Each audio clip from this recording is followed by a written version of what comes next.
And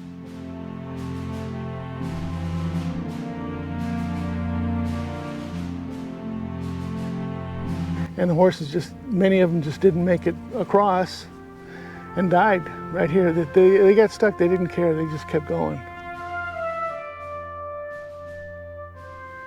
I'm here today to meet Tom Ashmore with the West Texas Archaeological Society, and we're at Horsehead Crossing, which is a famous crossing. You probably remember it from the movie Lonesome Dove. Tom, nice to meet you. Nice to meet you. Thanks for coming. This is a historical monument? Yes, it is. It is. This is where it's got all the information about everybody who had to cross this river here. It was one of the only crossings in the whole area, 40 miles south and about 50 miles up north. So everybody had to come through here.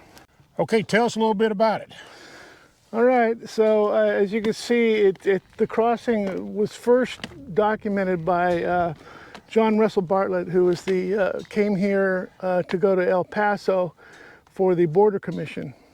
And they were reworking the border after the Mexican War and getting it straightened back out. So he decided he had to come up the upper road while the other part of his group went down the lower road. So he came across this crossing here and documented it in his journal for 1850. We also had the overland stage that came through here. We had the cattle came through here, which, like you mentioned, Lonesome Dove kind of represented that for Goodnight and the Loving Trail. And a lot of freighters and everybody, a lot of wagons came through here.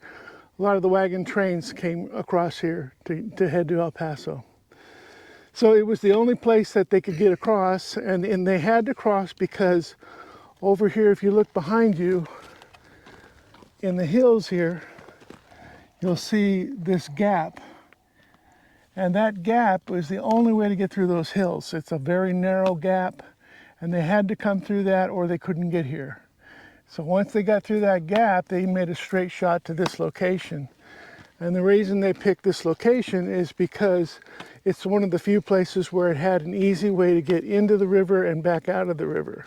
Every place else along the river, the banks are very steep, it's very muddy, and very swift. It was very swift. It's not swift anymore.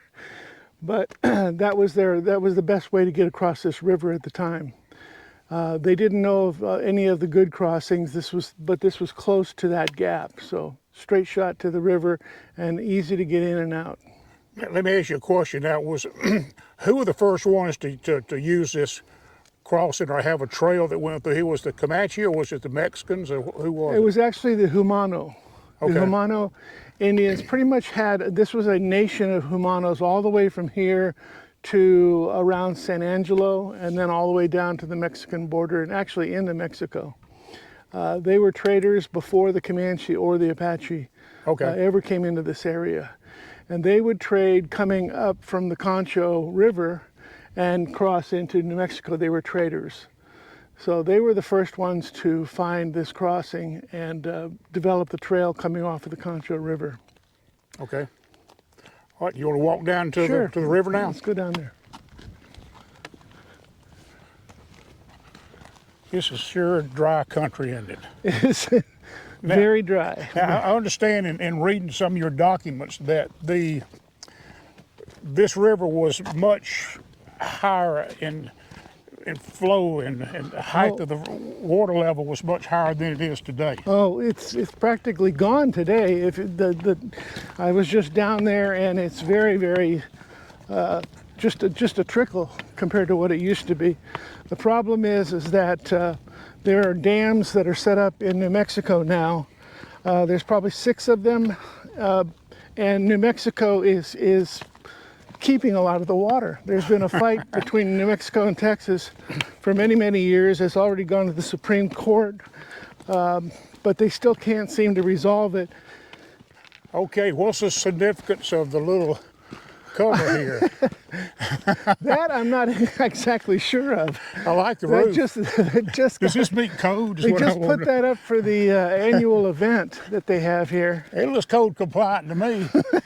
Yeah, especially the way they got this bolted with wire. Oh me! Oh, it's fence. Hey, look here. It's fencing up out here like Oh, yeah. chicken wire, but hog wire, and then they took some part. I like that. That's just unique. Okay, so where here did the cattle actually come across? I Well, see how the bank slopes more over here than it does down Right. down that way. Well, if you go back to looking at the gap, you can see the line that they came down. Okay. When Goodnight and Loving first came here, of course it was some of the first cattle drives, and when the cattle got through that gap, they'd been going 3 days and nights without water, and they couldn't even stop them. It was going 24 hours a day, or they just lay down and die. So when they got through the gap, they could smell the water, and they broke into a stampede to come down Did here. And as they'd explained it, they just came running here, and they just tumbled right over these banks and into the water. And there were so many of them that the ones behind just kept pushing the cattle across, and they didn't even get to stop to drink because it was just such a wave of cattle. Finally, they got up into this area, and he turned them around and got them to drink.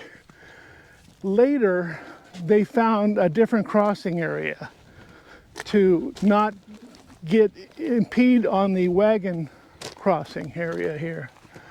So if you look to the left here, the wagons would come down this, and that what looks like a gully there is actually the wagon trace that would come down. They would turn and come down and come across.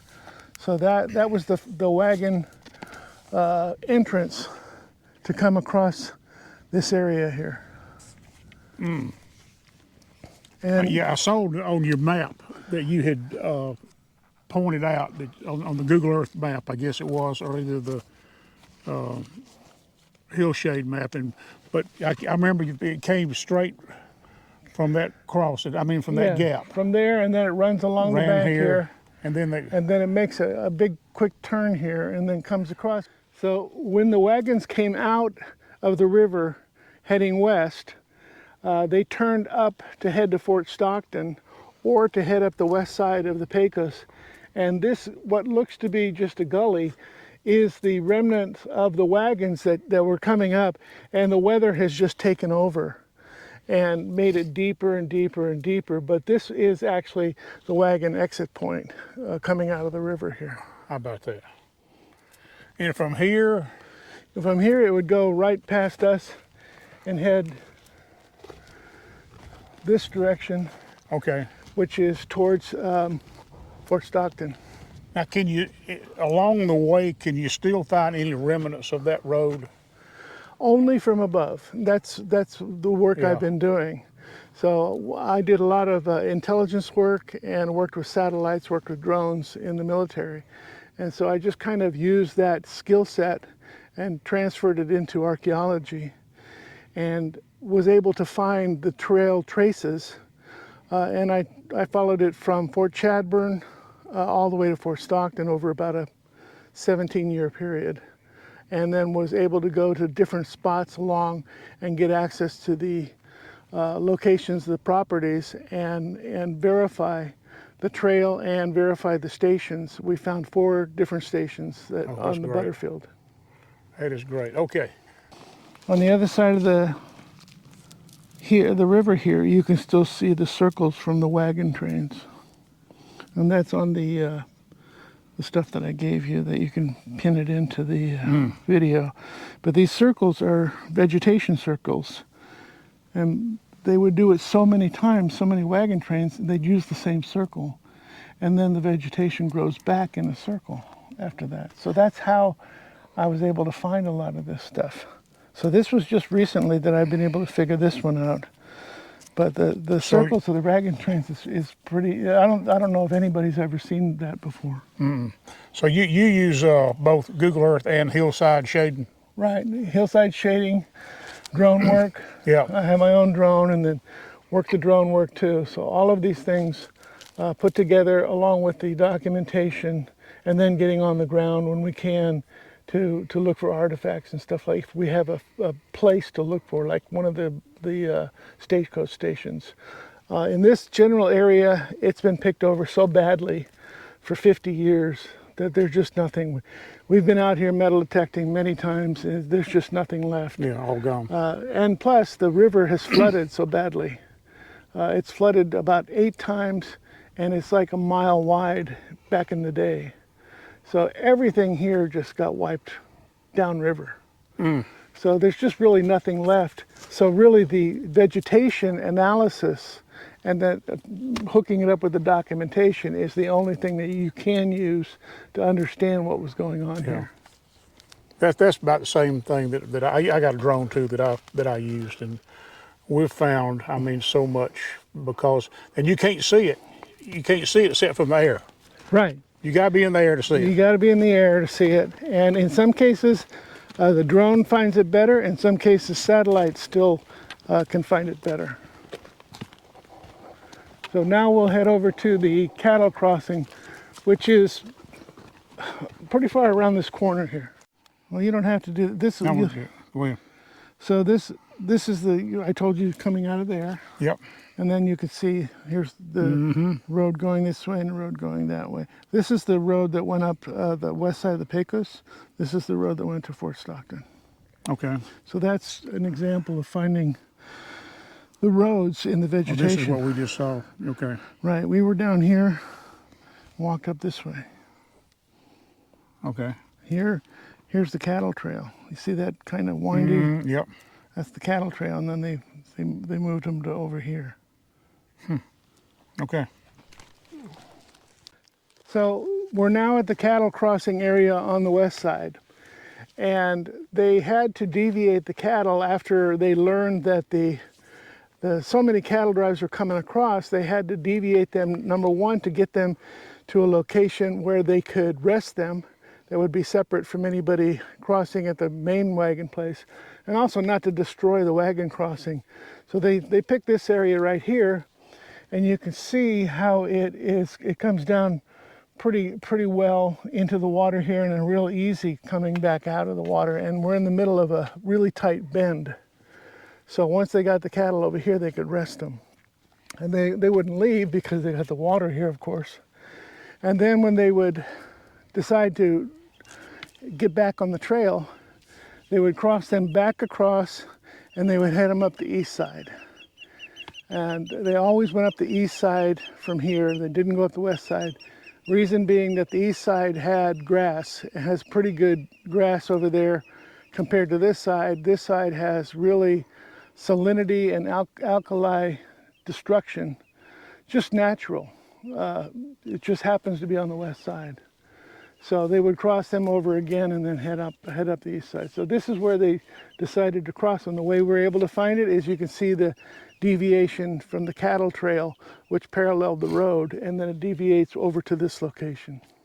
Okay, so we're at the Comanche crossing. The Comanche made their road going from Big Spring down to Comanche Spring, which is Fort Stockton now, and on their way to Mexico. And when they would come back, they'd be running all their horses up from Mexico. The ones they had stolen. The ones they had stolen. And they were running them at a very fast pace because they figured they were being followed. And they did this for 90 years, running on the same trail. So that trail between here and Fort Stockton is very, very easy to see.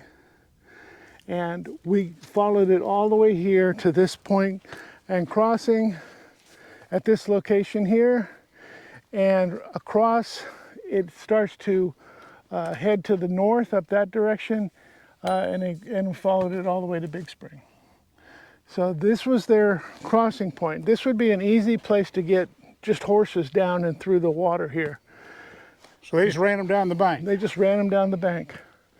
Now the horses,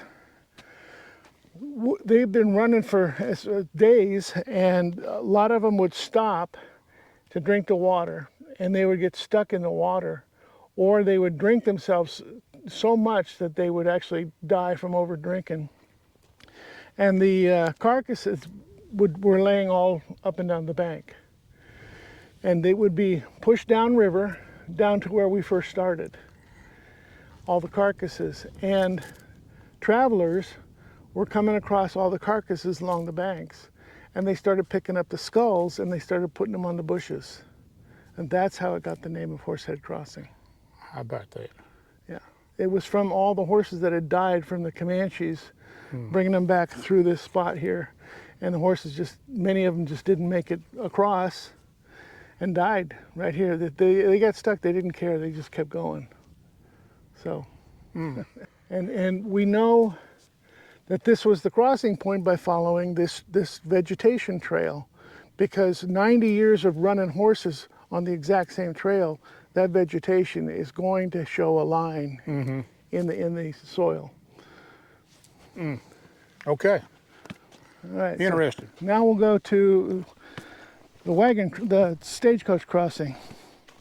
So where we're standing is the turnaround spot for the stagecoach that came from Fort Stockton. So they would come from that direction, and where we're standing, they'd make a big turn here and let the passengers off so they could cross the river on the other side.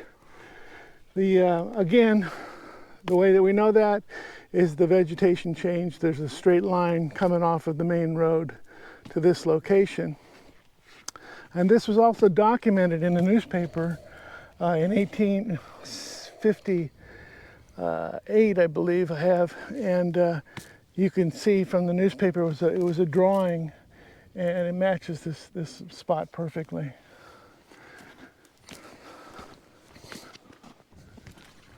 I can tell you've been here many times. Yes, I have. And so this is the crossing spot. If you look across, you can, in the right light, you can actually see a trail coming down between those two large bushes. Now. You see it? Uh-huh. That was where the stagecoach would be up on top there, come down that trail, and then the line would be across this spot. So they did take the stagecoaches across here? No. No, okay. This was where the skiff boat. Okay. Pulled by rope would be across. So the water would be about where the vegetation bushes start right there. Okay. And the water on that side would be just above where those two large bushes are.